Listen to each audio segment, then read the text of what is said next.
کہ جلسہ جلسہ نہیں رہا، منورنجن ہو گیا۔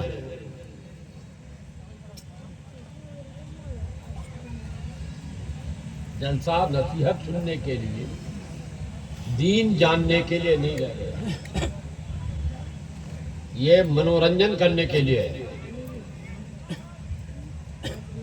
تو اب وہ میں تو ہوں نہیں اس زمانے کا، پرانا بڈھا پوچھا اس زمانے کا پڑا ہوں، اسی لیے میں منورنجن کا سامان آپ کو نہیں دے پاؤں گا۔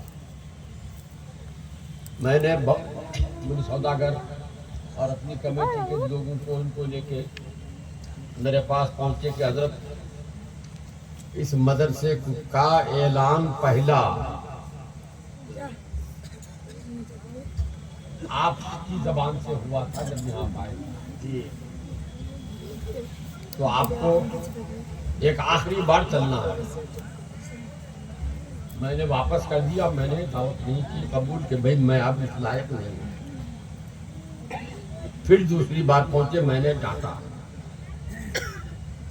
ایک بار کہہ چکا ہوں کہ میں نہیں جاؤں گا، میں اس لائق نہیں ہوں، تو مجھے کہتے تھے۔ واپس آئے، پھر تیسری بار پہنچا، اور میرے پاس تو ہمت نہیں پڑی، میرے بیٹے کو پٹھایا انہوں نے، جو وہاں میرے مدرسے میں ناظم و محتمم ہے، سکرٹری ہے، اس کو پٹا سٹا کے تیار کیا، اور اس نے وعدہ کر لیا کہ اگر زندہ رہے تو انشاءاللہ ضرور جائیں گے۔ اس طرح مجھے آنا پڑا۔ تو مدرسے کا نام مدرسہ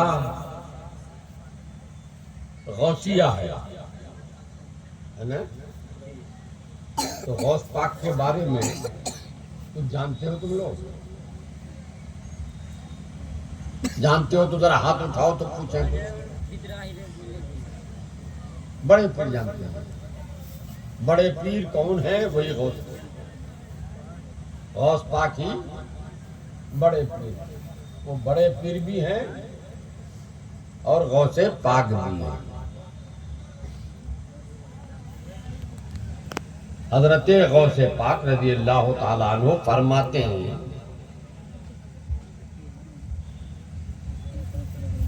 من نادانی بے اسمی فی قربتین کشفت عنہ، جو اپنی کسی مصیبت میں مجھے پکارے تو میں اس کی اس مصیبت سے جان چھڑا دوں، مگر سچے دل سے پکارنا چاہیے۔ آج ہم لوگ نعرے خوب لگاتے ہیں، مگر یہ دکھاوے کا نعرہ، اسی لیے ہماری مرادیں پوری نہیں ہوئی۔ اگر حضور غوث اعظم رضی اللہ تعالیٰ عنہ کو سچے دل سے پکارا جائے، سچے دل سے کیسے؟ ڈاکٹر اقبال نے کہا نہ بچا بچا کے تو رکھ اسے کسے دل کو، نہ بچا بچا کے تو رکھ اسے تیرا آئینہ ہے وہ آئینہ، دل کو آئینہ بتائے گا۔ نہ بچا بچا کے تو رکھ اسے تیرا آئینہ ہے وہ آئینہ، کہ شکستہ ہو دنیا کا آئینہ جب ٹوٹ جائے تو بیکار ہو جاتا ہے، لیکن یہ دل کا آئینہ اگر ٹوٹے، شکستہ کے معنی ٹوٹنا، نہ بچا بچا کے تو رکھ اسے تیرا آئینہ ہے وہ آئینہ، کہ شکستہ ہو تو دیکھیے بھول بھی رہا ہوں، شکستہ ہو تو عزیز تر، شکستہ ہو تو عزیز تر ہے نگاہ آئینہ ساز میں، آئینہ ساز کون؟ اللہ تعالیٰ۔ تو جتنا دل ٹوٹے اتنا ہی اللہ تعالیٰ کے نزدیک اس کا مرتبہ بڑھتا ہے۔ تو غوث اعظم رضی اللہ تعالیٰ عنہ کو اگر آپ ٹوٹے دل سے پکاریے، شکستہ دل سے پکاریے، تو اللہ تعالیٰ غوث پاک کے صدقے میں آپ کی ہر مصیبت دور فرما دے گا۔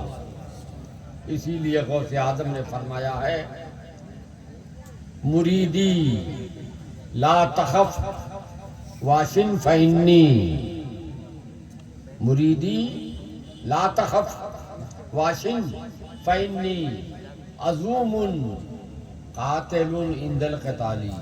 اے میرے ماننے والوں، اے مجھے پکارنے والوں، ڈرو نہیں، کسی مصیبت سے، کسی قاتل سے مت ڈرو، کوئی تم کو قتل کرنا چاہتا ہے تو بھی مت ڈرو۔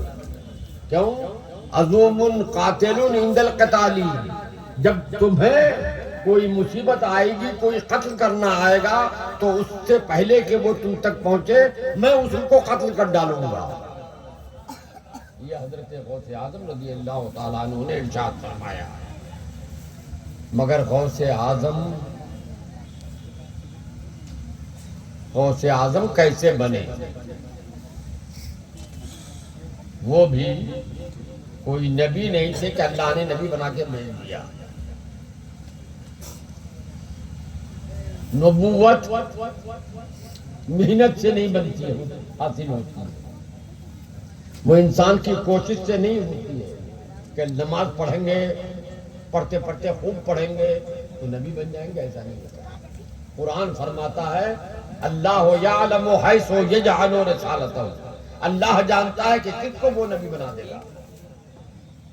نماز پڑھنے سے، روزہ رکھنے سے، زکوٰۃ دینے سے، حج کرنے سے کوئی نبی نہیں بن سکتا، مگر عام انسان جو کچھ ہوتا ہے وہ اپنی محنت کی بنیاد پر ہوتا ہے۔ اللہ محنت دیکھ کر اس پر فضل فرماتا ہے، وہ ہو جاتا ہے۔ تو غوث اعظم رضی اللہ تعالیٰ عنہ نے فرمایا، درست العلم حتی صرت قطبا، یہ غوث اعظم کا ارشاد ہے، درست العلم حتی صرت قطبا ونلت السعاد من مولا الموالی، میں ایسے ہی غوث نہیں بن گیا، فرماتے ہیں میں ایسے ہی بڑے پیر نہیں بن گیا، بڑے پیر بننے سے پہلے، غوث اعظم بننے سے پہلے میں نے علم حاصل کیا، میں نے علم حاصل کیا،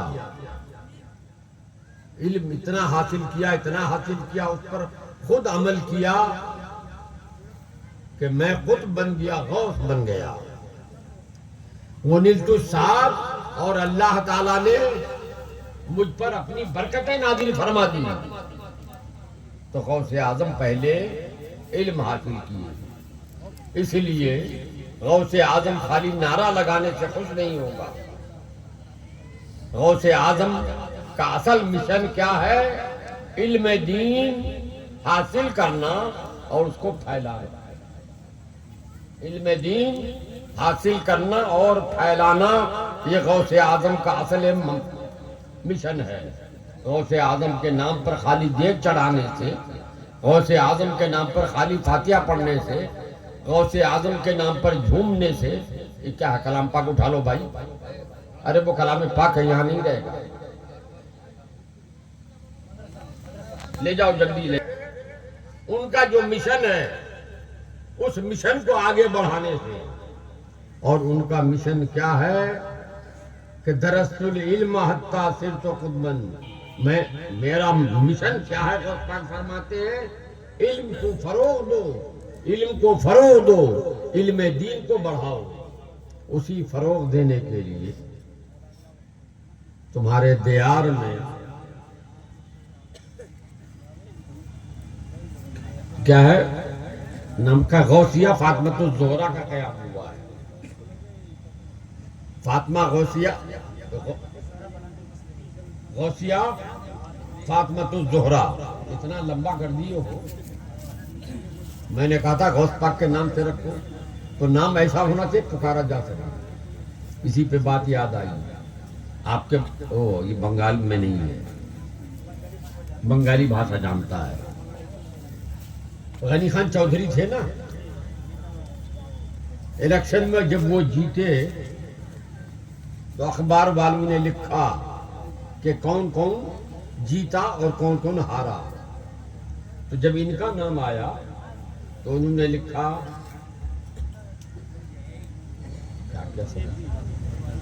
ابو البرکات ابو الحسن عبد الغنی خان چودھری، اور بریکٹ میں لکھا معاف کیجئے گا یہ ایک ہی آدمی ہے، کئی آدمی نہیں ہے. جی ہاں، ان کے بارے میں لکھا اخبار والے نے کہ معاف کیجئے گا یہ ایک ہی آدمی ہے، کئی آدمی مل کے نہیں ہے. کیوں؟ اس لیے اتنا لمبا چوڑا نام تھا کہ اب ابو البرکات ابو الحسین عبد الغنی خان چودھری، ایک آدمی کا اتنا بڑا نام ہوتا ہے کہیں؟ تو ایک مدرسے کا نام اتنا بڑا رکھ دیا کہ منہ پہ آئے ہی نہیں جلدی. تو غوث اصل چیز ہے غوثیہ، یہ غوث پاک کی نسبت، اور غوث پاک کی نسبت سے یہ مدرسہ قائم ہوا ہے. اس کا مقصد کیا ہوا کہ علم دین کو پھیلائیں، علم دین کو پھیلائیں. جیسے غوث اعظم نے علم حاصل کیا پھیلانے کے لیے، ویسے ہی یہ ادارہ ان کے نام کی مناسبت سے قائم ہوا ہے علم پھیلانے کے لیے. ماشاءاللہ مجھے جان کر بڑی خوشی ہوئی کہ اب مدرسہ بن گیا. کیا باقی ہے؟ باؤنڈری باقی ہے. تو آپ لوگوں سے بعید نہیں، جس طرح مدرسہ کو آپ نے بنایا ہے اسی طرح باؤنڈری کا کام بھی کر دیجئے، اور اس کے بعد صحیح طور سے اچھی طرح سے اور طرح سے پڑھنے پڑھانے کا کام شروع کریں. میں دعا کرتا ہوں اللہ تعالیٰ ان بچوں نے کوشش کی ہے، ان کی کوششوں کو برابر کرے. وآخر دعوانا ان الحمدللہ رب العالمین. اب بیٹے سکت نہیں ہے. آمین.